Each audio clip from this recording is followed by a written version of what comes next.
Aujourd'hui, je parle d'un point très sensible qui touche tout un sous-secteur, le sous-secteur de la formation des agents de santé au Sénégal, en particulier des infirmiers et des sages-femmes. Donc je parlerai au nom du syndicat des directeurs d'écoles privées de santé, dont je suis le président, le SYDEPS. Donc depuis plusieurs années, nous avons constaté beaucoup de dysfonctionnements dans la formation, l'organisation de l'examen de certification, la délivrance des diplômes et le recrutement des agents de santé au Sénégal. Et ça n'a que trop perduré et ça cause plein de préjudices parce que tout simplement au niveau des structures de santé, la majeure partie du personnel est composée de personnel non qualifié. Tandis que les jeunes Sénégalais qualifiés restent chez eux et font l'objet de discrimination, d'abus d'autorité et d'exaction du ministère de la Santé. L'objet de cette conférence de presse, c'est d'alerter par rapport à l'urgence de santé publique qui entraîne le fait que le SYDEPS alerte sur les dérives du ministère de la Santé qui mettent en péril la formation, la certification et le recrutement des infirmiers et sages-femmes, au détriment de nos établissements et de plusieurs milliers d'étudiants. Former les agents de santé dans un cadre universitaire n'est plus une option de nos jours. C'est une nécessité mondiale. Parce qu'au niveau des pays anglo-saxons, depuis 1923, on a commencé à former les infirmiers et sages-femmes au niveau des universités.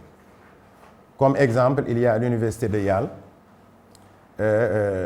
la School of Nursing, qui depuis plus d'un siècle a commencé à former les infirmiers et les sages-femmes au niveau universitaire. Et on a aussi l'instauration du système LMD à travers la déclaration de Bologne depuis 1999. Donc, l'universitarisation des formations de santé est devenue même une norme mondiale, essentielle pour assurer la mobilité, la professionnalisation et la formation continue. De nos jours, avec l'universitarisation de ces professions, les jeunes qui embrassent ces professions peuvent avoir des perspectives de plan de carrière et peuvent être mobiles partout dans le monde. Raison pour laquelle le Sénégal a d'ailleurs même ratifié la Convention sur la reconnaissance des diplômes de l'enseignement supérieur au niveau de la région d'Afrique, la Convention d'Addis Abeba. Et le Sénégal a également ratifié la Convention mondiale de l'UNESCO sur la reconnaissance des diplômes. Donc, il y a dans l'espace francophone un retard. Mais aujourd'hui, le système LMD et l'universitarisation de ces formations au niveau universitaire s'imposent comme une norme mondiale. C'est dans cette perspective d'ailleurs même que le CDF, c'est le secrétariat international des infirmières et infirmiers francophones, appuyé par près d'une centaine d'organisations francophones, ainsi que le Conseil international des infirmiers, l'Agence universitaire de la francophonie et l'Organisation ouest-africaine de la santé, a fixé la licence comme niveau d'entrée dans la profession infirmière et a exigé également les 3 cycles universitaires, c'est-à-dire licence, le master et le doctorat. Parallèlement, au niveau de la Confédération internationale des sages-femmes, c'est-à-dire l'ICM, l'ICM exige que la formation des sages-femmes soit universitaire, accessible uniquement après la fin du cycle secondaire, c'est-à-dire après le bac, et que la durée est au moins de 3 années après le bac, ce qui correspond à la licence, et que l'ICM même exige que les programmes de sages-femmes doivent faire l'objet d'une accréditation périodique, garantissant bien sûr la sécurité et la professionnalisation des soins. Parce que de nos jours, on a constaté qu'il y a plein d'erreurs médicales et les gens meurent comme ça et il y a une totale impunité. Nous tous, nous avons vécu cela au niveau de nos structures de santé. Cela est dû essentiellement aux défaillances de la fonction d'offre de soins qui est dispensée, je ne dis pas pour l'essence, dans sa totalité, mais par très souvent du personnel qui ne dispose pas des qualifications requises. Il y a également l'Organisation mondiale de la santé qui inscrit la formation universitaire des infirmiers et des sages-femmes parmi ses priorités stratégiques de santé depuis 2000, l'année 2000, en soulignant l'importance de la formation interprofessionnelle et en recommandant de réviser et de développer les programmes universitaires de formation initiale conformément aux normes mondiales. En Afrique, nous savons tous que la réforme LMD est entrée en vigueur en Afrique de l'Ouest lors de la réunion du Conseil des ministres de l'UEMOA qui s'est tenue même à Dakar le 4 juillet 2007 pour la signature de la directive numéro 3 portant adoption du système licence, master, doctorat dans les universités et établissements d'enseignement supérieur au sein de l'espace de l'UEMOA. Par la suite, en 2010, lors de la 11e Assemblée des ministres de la Santé de l'espace CEDEAO, tenue à Freetown, en Sierra Leone, il a été adopté une résolution portant sur l'approbation et l'adoption des curricula de formation harmonisée des sages-femmes. Et ce curricula qui adopte désormais le système LMD, le diplôme qu'on doit délivrer est intitulé licence en sciences infirmières et obstétricales avec deux options, l'option infirmier et l'option sage-femme. En outre, même au-delà du système LMD, ce curriculum même de l'OAS qui a fait l'objet d'adoption au niveau de la sous-région avait annoncé des mesures d'accompagnement. Et ce curriculum prescrivait le rattachement des filières de formation infirmière et sage-femme au niveau du ministère chargé de l'enseignement supérieur.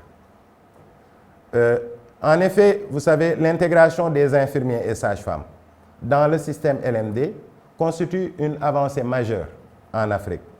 L'adoption du système LMD harmonise les diplômes avec les standards internationaux, facilitant la mobilité et la reconnaissance des professionnels. Cette universitarisation renforce également la compétence des étudiants, valorise les professions et contribue à l'amélioration de la qualité des soins, qui est un énorme problème. C'est ce qui a même entraîné le fait que le président de la République avait commandité des audits suite à plusieurs incidents qui s'étaient produits au niveau des structures de santé. L'affaire de Louga, l'affaire de Abbas Ndao. Par la suite, il avait commandité des audits.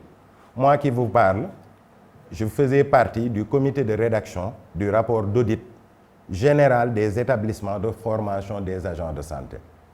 Mais le rapport est sorti depuis novembre 2024, a été présenté par l'ANAQ-Sup au ministre de l'Enseignement supérieur. Et parmi les recommandations dans ce rapport, il figure en première ligne que le ministère de la Santé devrait arrêter d'organiser des examens. Parce que l'organisation d'examens et la délivrance de diplômes n'entrent pas dans ses attributions. Mais malheureusement, ce rapport n'a pas fait l'objet de publication et aucune mise en œuvre n'a été entreprise à ce jour. Donc, face à cette situation où il n'y a apparemment pas de bonne volonté pour une préconisation de solution, je pense que nous, en tant qu'acteurs, on doit prendre notre responsabilité et parler de vive voix avec le gouvernement. Parce que l'ensemble des politiciens, quand ils se lèvent, ils vont nous parler de capital humain, de l'indice de capital humain. Alors que l'indice de capital humain au Sénégal est de 0,42. Cet indice de capital humain au niveau des pays européens est de 0,8, c'est-à-dire le double. Donc, pour le simple fait d'être né au Sénégal, on a moins de chances que celui qui est né en France. pour vivre et pour réussir. Et ils nous fatiguent, ces politiciens-là, avec développement du capital humain, alors que ils étaient censés veiller à l'application stricte des dispositions législatives et réglementaires en matière d'éducation, et ils ne font rien. Parce que figurez-vous, les étudiants étrangers qui viennent au niveau de nos établissements, habilités et accrédités, lorsqu'ils reçoivent leur diplôme et qu'ils retournent chez eux, ils sont directement intégrés au niveau de leur fonction publique. Tel n'est pas le cas pour les Sénégalais. Les Mauritaniens qui rentrent chez eux sont intégrés directement au niveau de la fonction publique. Les Gabonais qui rentrent chez eux sont intégrés directement au niveau de la fonction publique. Tel n'est pas le cas pour les Sénégalais, qui font l'objet de méchanceté de ceux qui étaient censés les protéger. En l'occurrence, le ministère de la Santé, qui a récemment fait un appel à candidature pour le recrutement de 220 sages-femmes et qui ne respecte pas les conditions de reconnaissance des diplômes parce qu'il y a un décret qui définit ces conditions de reconnaissance. C'est le décret de 2015 modifié par le décret de 2021 portant sur la reconnaissance des titres, grades et diplômes de l'enseignement supérieur, qui dit à son article 1er clairement pour qu'un diplôme soit reconnu au niveau de la fonction publique, un diplôme de l'enseignement supérieur, il n'y a que deux conditions. La première, c'est que l'établissement qui délivre ce diplôme doit être habilité. La deuxième, c'est que le programme dispensé doit être accrédité. Et ce diplôme est reconnu même au niveau de Campus France, est reconnu même à travers la convention d'Addis Abeba dans toute la région Afrique. Et ce diplôme n'est pas reconnu par un département ministériel qui fait des exactions et qui fait de l'abus d'autorité. Donc, au Sénégal, ce programme de licence en sciences infirmières obstétricales a été implémenté depuis janvier 2015 ici. Et nous avons tous suivi l'intégration de l'ENDSS au niveau de l'UCAD. Parce que tout simplement, l'ENDSS dispense le même programme que nous. Et nous, nos programmes sont accrédités. Dans le décret portant cadre des fonctionnaires de la santé et de l'action sociale, on dit clairement que c'est le diplôme de l'ENDSS, le diplôme d'état de l'ENDSS, qui correspond aux modalités de recrutement ou tout autre diplôme admis en équivalence. Et nous, au niveau du CIDEPS, on a rencontré le directeur général de la fonction publique. On a parlé avec lui parce qu'on n'aimerait plus entendre que ces agents parlent de reconnaissance de nos diplômes. La reconnaissance de nos diplômes ne peut faire l'objet de discussion parce que c'est la loi qui définit les conditions de reconnaissance que nous remplissons pleinement. La preuve, nos diplômes sont reconnus à l'international. Nos diplômes font l'objet de blocage administratif au niveau seulement du département ministériel chargé de la santé. Alors que dans son décret portant sur ses propres attributions, on ne lui dit pas de former, ni d'organiser des examens de certification, ni de délivrer des diplômes. Il y a le ministère de la formation professionnelle qui a un décret relatif à la certification. C'est lui seul qui a le monopole d'organisation de concours, d'examens et de certification. Au niveau de l'enseignement supérieur, c'est le système LMD. Il n'y a pas d'examen de certification. Mais la licence, c'est un diplôme d'État et qui correspond à un grade universitaire. Nous sommes des parents également. Et nous n'aimerions pas inscrire nos enfants au niveau d'établissements qui ne sont pas reconnus par l'État. Parce que c'est la Constitution qui dit que l'initiative privée peut former. Mais pour former, il faut que cette initiative privée dispose d'une autorisation de l'État et soit sous le contrôle de l'État. Tel n'est pas le cas parce que l'examen de certification organisé par le ministère de la Santé, les candidats qui y participent proviennent en majeure partie d'établissements non reconnus par l'État. Donc, mais aujourd'hui, le sous-secteur de la formation en santé est donc en crise. La formation des infirmiers et sages-femmes est sabotée. Est sabotée par qui?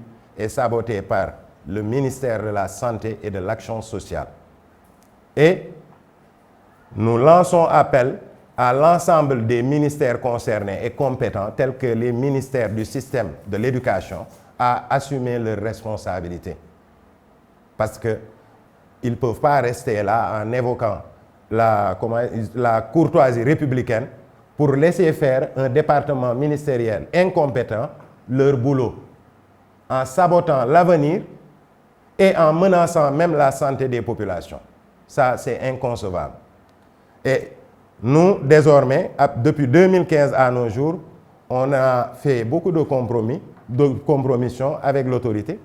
On a attendu le rapport d'audit. Hein, on avait mis pendant une longue période tout le temps dans une situation de statu quo. Mais là, on ne peut plus attendre parce qu'il s'agit quand même d'un droit constitutionnel, le droit au travail. Le ministère de la Santé, qui ignore même les dispositions réglementaires en matière de recrutement de la fonction publique, mais il fait un appel à candidature. C'est discriminatoire parce qu'on ne peut pas recruter dans la fonction publique. On ne peut recruter dans la fonction publique rien que par voie de concours. Et il fait un appel à candidature et il exclut l'ensemble des diplômes reconnus. Il prend ses propres diplômes, lui. Voilà, donc, l'autre chose, c'est que les diplômes sont délivrés irrégulièrement par le ministère de la Santé. Le recrutement dans la fonction publique aussi, à travers le ministère de la Santé, parce que la fonction publique en tant que telle, depuis plusieurs années, n'a pas recruté d'infirmiers ni sages-femmes. Raison pour laquelle il y a plein d'erreurs médicales au niveau de nos structures de santé. Parce qu'ils recrutent n'importe comment. Et les conditions même en matière de traitement pour la motivation des salaires et les procédures même de recrutement ne respectent pas les dispositions réglementaires. Donc, au quotidien, les agents de santé qui sont censés nous soigner sont mal recrutés, mal traités. Donc, comment on peut avoir la qualité des soins et la sécurité des populations? Donc, ces pratiques dépassent donc de simples erreurs administratives. Ce sont des exactions, des abus d'autorité, violant la loi, compromettant la professionnalisation, la qualité des soins et la crédibilité des écoles et de leurs diplômes. Nous savons tous que la santé publique de nos jours est en danger. Des milliers d'étudiants sont menacés, le système de santé est fragilisé. C'est pour cela que le SYDEPS exige des mesures immédiates pour rétablir la légalité dans notre sous-secteur. Protéger les étudiants sénégalais, parce que les autres sont bien protégés par leur pays d'origine. Garantir une formation conforme aux standards internationaux. Parce que nous aimerions que la jeunesse sénégalaise puisse travailler partout dans le monde, voyager, se former partout dans le monde. S'il n'y a pas le système de qualité, cela ne pourra pas jamais se faire. Voilà, donc le respect des textes législatifs et réglementaires n'est donc pas une option. C'est un impératif pour assurer la qualité du système de santé, protéger les usagers et garantir l'équité entre tous les professionnels.